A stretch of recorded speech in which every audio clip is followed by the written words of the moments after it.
Hello and welcome to True Crime Rocket Science, the most authentic voice in true crime.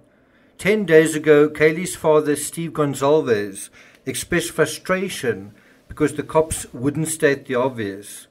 He said that due to the type of attack, the killer has to be strong, and thus a male. He said, quote, "I got outraged by them not just coming out and saying this was a woman or a man, because they should know by the amount of strength it took to deliver the injuries. They should be looking out for a sadistic male," end quote. I don't think there is anything wrong with Steve's statement, except one does have to qualify what he means by amount of strength. Certainly in the way he frames the question, it's a logical inference to draw that a female is less likely to win 3 physical face-to-face encounters with females, as well as one with a male. So the question to ask is, how strong is this male compared to other males? Relatively stronger or weaker? Before we get to the rest of this episode, if you haven't subscribed to the channel, please do. If you have, welcome to the True Crime Rocket Science community. Bear in mind there's another aspect to it where we discuss this case on Patreon. That's at patreon.com/TCRS. If you're enjoying this content, please like, share, leave a comment, and let's get started.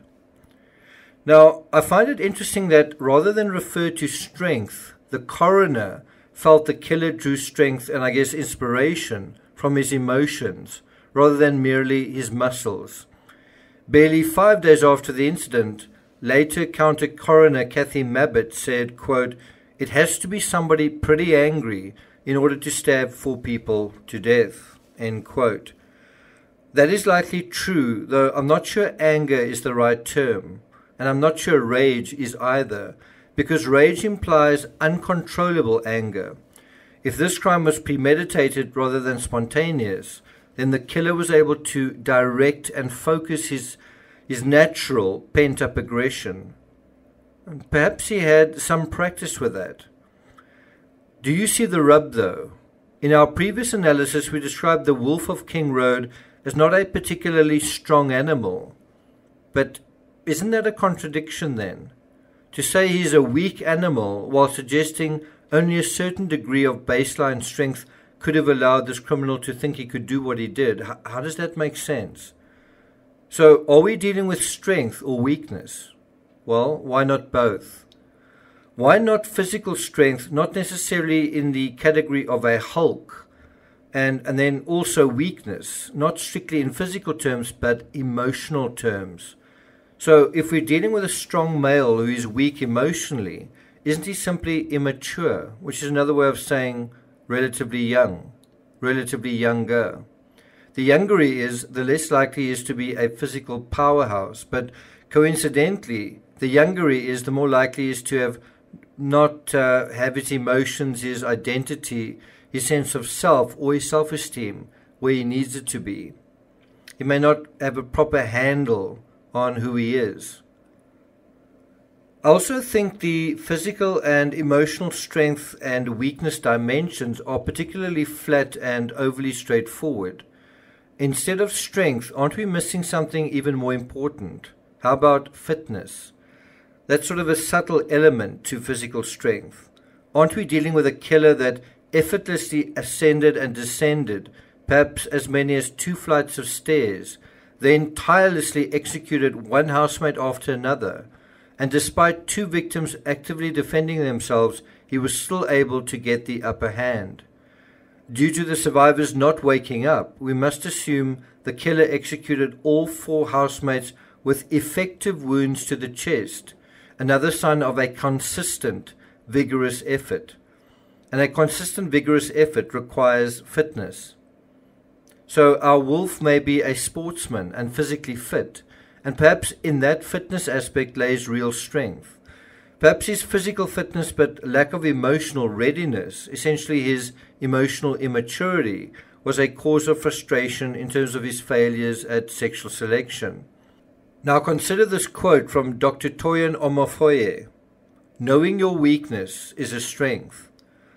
Well, normally that's true, but knowing you're weak when others around you are burgeoning toward self-actualization, while they're blossoming While they're blossoming, your realization is that you don't measure up. Well, that can be quite devastating. That can be quite invalidating. Invalidate means to prove that something or someone is unsound, to show that someone is negated, to quash something or someone. Wasn't this crime, not consciously, not explicitly, an attempt by the killer to prove himself a man, not just to the victims, but to himself? Not just to the victims and himself, but maybe by extension to the rest of the student society, without necessarily saying who he is, just an unconscious display of, this is me, this is my power, this is what I can do. Love is not for the emotional or weak, to love is for the brave. Zizi Meshach. But love does expose weakness, weaknesses in courage, and also weaknesses in public perception, things like social power. It may not be true what society says of you, and you may rail against it, but what society decides, true or not, becomes a truth in and of itself. How you handle it is really the tricky part. That's really the question. That's really the test. Perhaps what society says is a truth based on something that isn't fair or real, but a truth at one's expense nonetheless. Always remember your weakness is somebody else's strength. Vinaya Panika. If this was a situation where someone was strung along and was expected to smell the coffee themselves, to wake up to the perceptions of other people's perceptions of their inadequacy, then yes, their weakness came as a result of someone else's strength and someone else's perception of strength by their community. And this crime may have been both a recognition of that and an attempt to reset the status quo.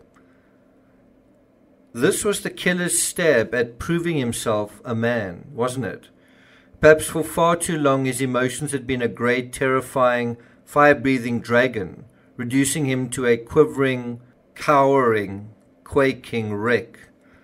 A sputtering wreck of love and resentment, quivering and shivering with lust. A hovering, hesitating, stalking, stuttering mess that couldn't compete with this. And the murders were his revenge.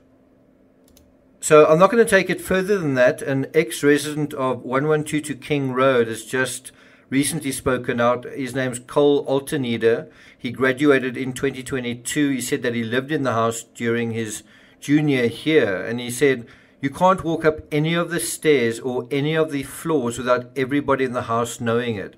That also adds to this idea of stealth, of someone knowing how to move in a sort of secretive, stealthy, strategic manner, as well as a swift predator. He went on to say, quote, a lot of students are very familiar with the inside of the home.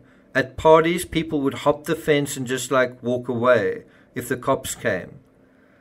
Now, what this already suggests is a pattern of potentially being able to do something in or at the house. So although many would have possibly done this, this individual may have done it as well. Gone into the house, something happens, and then realizing how easy it is to just leave the scene and simply reappear outside in the fabric, apparently innocently moving through that surrounding fabric. Isn't that why the killer thought he could get away with this? Because they had. So clearly at face value, I think this person resembles his fellow students. While inwardly, looking a little deeper, he's emotional and resentful and not a little imbalanced. But also someone who's physically fit. Someone who may not have social courage, but certainly has another kind of aggressive courage, perhaps displayed on the sports field. Thank you for listening, and I'll see you guys next time.